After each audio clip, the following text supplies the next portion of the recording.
Good evening. Where are you right now? Well, this is where I am, and I hope it's not too blustery. Jimmy's just joined me. Yep, Jim. What are you doing, buddy? Just come out for I was hoping to catch a sunset. Not much of the sunset, and not much of the full moon, which I think is having quite an effect on people. Seen some pretty crazy driving today. Got involved in a road ragey sort of incident as well today, which is an interesting thing I would like to just check in with you about after we have of course done the most important thing, which is to breathe out and be right where we are right now, wherever you are. I mean, join me here with this view and the sound of the sea. Oh, and the buzz of the mosquitoes and midges that will probably eat me alive while I sit here chatting. But yeah, let's feel those shoulders drop and the innards in your guts come to a rest. You may have loads more to do today, but for a moment, if you can join me and just take it easy while I slap my leg and get rid of insects that are eating me. Yeah, and just, okay, that's nice, isn't it? Let's chuck any woes and concerns and worries into that great big Atlantic Ocean in front of us right there, and take it easy for a few seconds at least. Well, Jimmy goes about his business. Old Peggy's wandering about here somewhere as well, and us human beings doing whatever we're doing. And yeah, this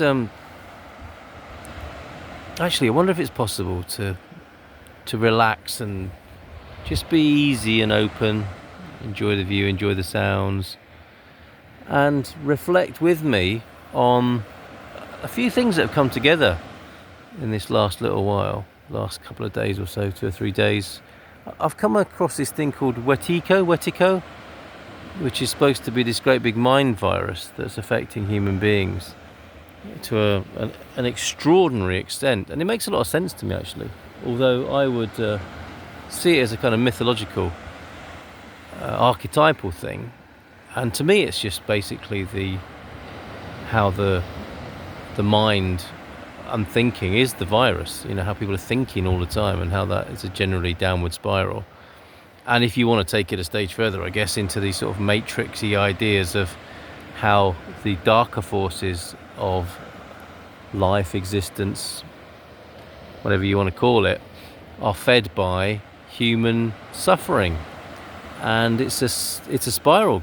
I mean, as more humans think and worry and get upset about things in their mind, the more that is fed. And alternatively, the less we think and the more we're being, and the freer we are and the more in peace and love and joy we are, the satanic wheel isn't spinning, and what we really are becomes apparent. And I don't see it as two wheels. There's not a satanic wheel and there's a godly divine wheel. Everything is divine, and the satanic possibility is an offshoot from the divine. It's not either or. I don't see it like that. I see the divine as being everything. And when we are free of the darker forces within the everything, the what is beautiful and light and good and joyous and free and peaceful is just what we are and what's available to us. And it's not like it's not like a mathematical accounts sheet where there's good and there's bad. There is one goodness, and there's everything else in which we can indulge ourselves. And this makes a lot of sense, this Wetiko idea of the mind virus, and it leaves us with the choice. Is that where we're going to live? Are we going to dwell in the misery and the doubt and the darkness, or are we going to be free? And here we are. We've got a moment to be free here. And on this matter of triggering, there's a bat here now that might eat the mosquitoes off my head. I got into a situation where I was really in a really worldly situation of shouting and being on the spot with another human being, and all that issued forth thereafter. And what do you do when you get, I guess it could be called triggering. That sounds a bit drastic, but I was knocked off me perch.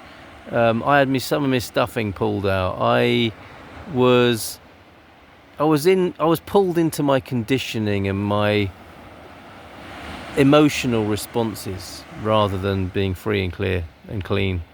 And it was very interesting to be there, and it was quite the challenge to come back into the real now. I mean, I was in the moment for sure. I was in the moment of conflict. And what was seeing the moment, or what was being in that moment, was sometimes, oh, okay, I can see what's going on here. And sometimes, my emotions firing off and feeling the need to react and do something and respond and retaliate and so on. And it set forth a whole load of thought processes and ideas, and it was just fascinating, really. And yeah, very much a full moon experience as well. And here I am now, interestingly, still talking about it. Ideally, I could be sat here enjoying this view and being with you, and there I am talking about something that happened earlier on. Now, I do that from the point of view of what do we do in those situations? How do we get back to here, where we are now, where I trust we both are now, in the peace and joy, and we're not having a stand-up situation with another human being, or even something in our mind. We are here and clear and clean and crisp and fresh right here, right now, which is why I asked the question, where are you right now? And we'll continue to do so. Just interested to know, what's your, this is my way of getting back to the freedom and to the peace, is to stop, drop, and get in my senses, and come to my senses, and come back to the best wisdom, self-knowledge, understanding I have of being alive and being truly alive. What else can you do but come back to that and go round in those sorts of circles, archetypally, metaphorically? And are you able to do that? Was I able to do that? I was able to dance with that, I think, fairly well this afternoon. And I'm fascinated by the process. And I'm sure life will not spare me, or living will not spare me, chances to practice what I preach and go through what I've just described. And I think the more we practice that, the more we practice coming back to our senses and coming back to the truth of now, the easier it will become.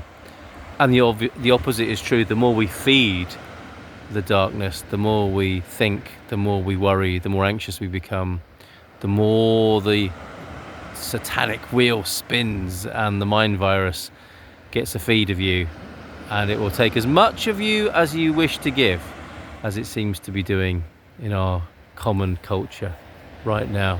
Right, I'm going to bugger off from here. We've seen it go dark. It's very beautiful here, but I think I'm getting eaten alive by small insects, and I don't know where my dogs are. So I'll see you soon. And I was going to say, take care, take courage, take heart, enjoy, and I'll see you again soon.